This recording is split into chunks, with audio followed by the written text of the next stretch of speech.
Informo que, nos termos da resolução de mesa número 1164/A, de 8 de março de 2023, fica assegurada a participação remota de vereadoras e vereadores. Solicito ao primeiro secretário, o vereador Felipe Gremel-Maier, que faça a leitura da nominata das vereadoras e vereadores que compõem a 18ª legislatura, bem como dos inscritos no grande expediente de hoje.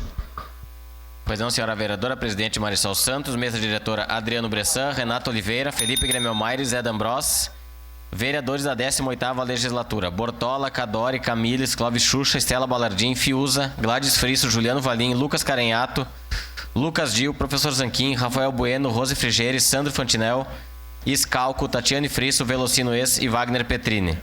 Vereadores inscritos no grande expediente: vereadora Estela Balardim e vereador Elisandro Fiuza, senhora presidente.